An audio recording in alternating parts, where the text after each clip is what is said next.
Hey everybody, what is up? Fourth Seraph here, and today I got a tutorial for a squid farm. You can see this is the one that I have actually built in my survival world, so I'm just in a little AFK room I built on stream at some point, and you can see the water is coming down now.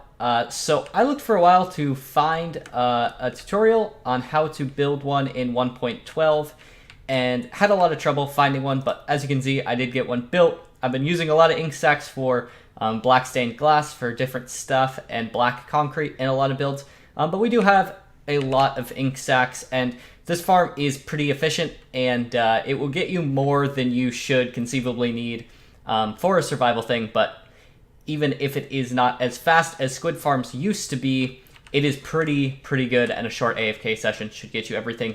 So there are some differences in the way squid spawn. I don't know exactly what version it was that things changed, but it did change. So a lot of the older tutorials will not work, but this one does work in 1.12 and above.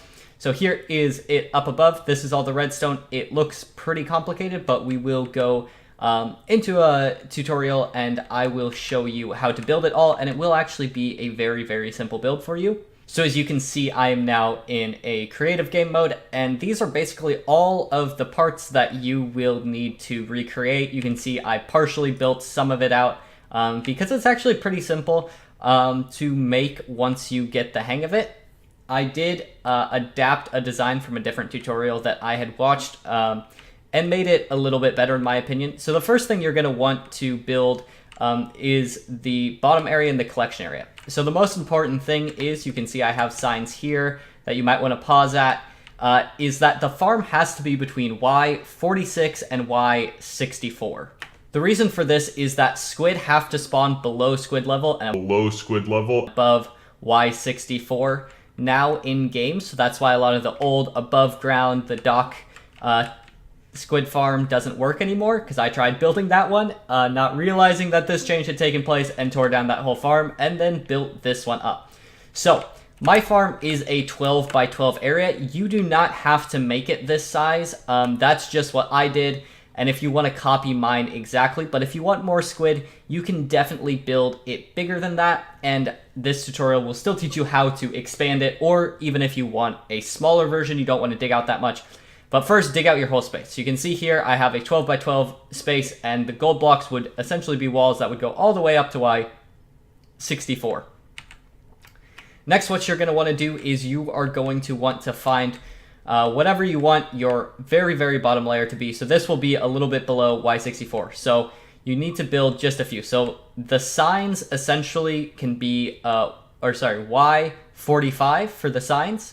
So this would be 44, 43, and 42 is how far you actually need the ground to be.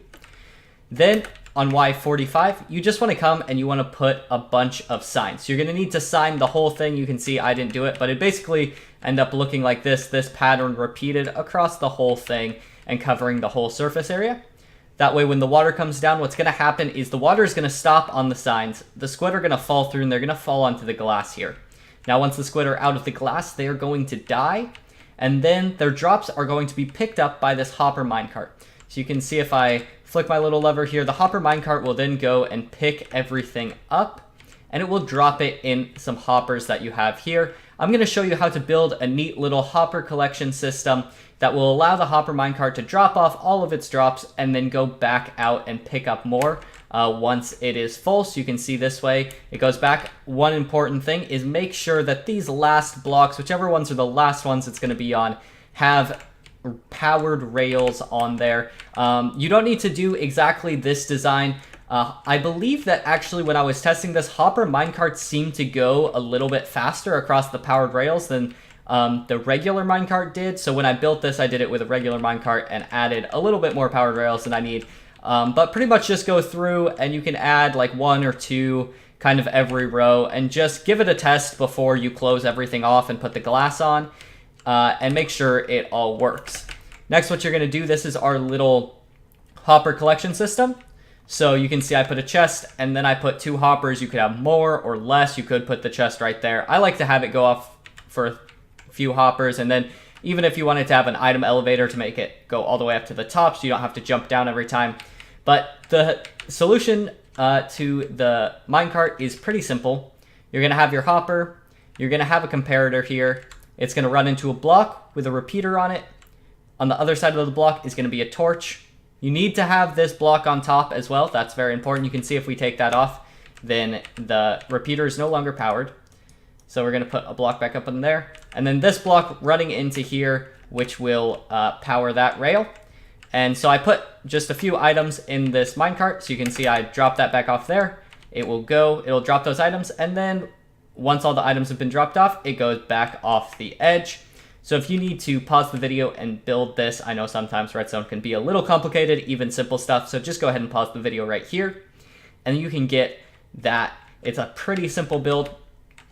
Next, the other redstone part, once you've done the whole bottom, you got your minecart collection system working, and you've got the whole thing dug out, you need to go to the top and you need to build a bunch of dispensers, and you're going to need a bunch of water buckets. So make sure you do have iron.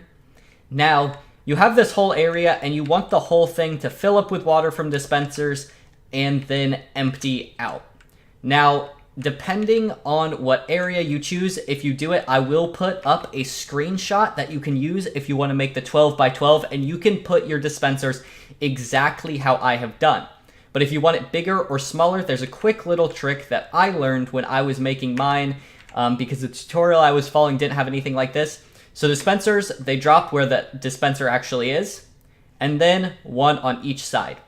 So I just use 2 different blocks. In here I use iron and emerald because they're really obvious. But in my survival world, I just use oak and dark oak to mark where the dispenser actually puts out water. So you can see I started doing that here just simply. I started in the corner to make sure it would get water there. And then I built the 2 spots that this one will shoot out. The other 2 would obviously be there if that wasn't the wall. Then I built this one next to it, and I said, well, this one will shoot water here. And so, okay, so to fill in, I need to build another one here. And then to fill in this spot, I need to build this cross here. And you basically just use these blocks as markers to make sure you get the whole thing filled in. So I could conceivably say, okay, well, I need, to make sure there's water here. So I'll put a dispenser there, and then I would mark that block, that block, that block, and that block to make sure, okay, those ones all have water and everything gets powered. Then what we would do is we'd grab redstone at the end. Now, one thing you don't want to do is power part of the farm before you power all of it. Because I know sometimes you build part of a farm and want to check to see if it's working. Just make sure that if you do that, you power part of it, wait till it retracts the water, cut the power so that it's not powered, and then finish and turn it all on, because this does need to be in sync for it to work properly. But basically then at the end you would just come here and you just click, make sure you get redstone to everything, and just build your redstone lines like that over the whole thing. And just once again follow this cross pattern, and I will put up an image on screen, and then I will probably have it at the end too as well. A picture of how exactly I built mine if you want to follow that exact pattern. But as long as you use 2 different blocks and mark it like that, you should see. Now sometimes you might just have to put in extra dispensers and use a little more resources, but it's honestly easier to get the few resources you need for a dispenser than to spend hours and hours trying to make sure it's as efficient as possible. Then, once you have your redstone line on everything and all of the top filled and all your water buckets in, you're basically just going to power it with a redstone clock. If you've never built a redstone clock before, it's pretty simple. If you have, you probably know how to do it. But here's just a top view of it. And if you need to pause the video and watch, and then here's it from the side. But it's pretty simple. 2 hoppers running into each other, a comparator running out into a block, redstone dust, and then these are sticky pistons. That's the only thing you can't tell from this. Pushing this redstone block. And so this redstone line would then run into and connect with the one on top of all of our dispensers and power those.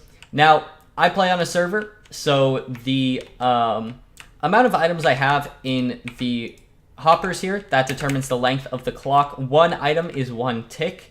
So I have a little bit different than what you might need if you have a different server, or if you're playing just on a local game and you're not playing on a server, because the latency is going to be different for all of those and you do get a little bit of lag. But what I would recommend is you can either just go into spectator mode by doing \game mode 3, or just building a little bit of glass like I had in mine, and you just want to make sure that the water fills up the whole thing. You get a couple seconds of it just sitting there that allows the squid to spawn, and then that it empties all the way before the next water starts to fill it back up, because it has to get all the way empty for everything to fall down onto the glass. And then that is pretty much it. It's pretty simple. If you have any comments or questions, leave them down in the comments below, because I will probably be able to answer all of them. And let me know if you have any problems or if you have suggestions for anything on how to improve this, because I'm sure everyone would appreciate that. And let me know if there are any other tutorials you would like to see, things from my server, or just questions that you have. I would love to help you guys answer that. But that's pretty much all I have for you today. Until next time, I will see you guys online.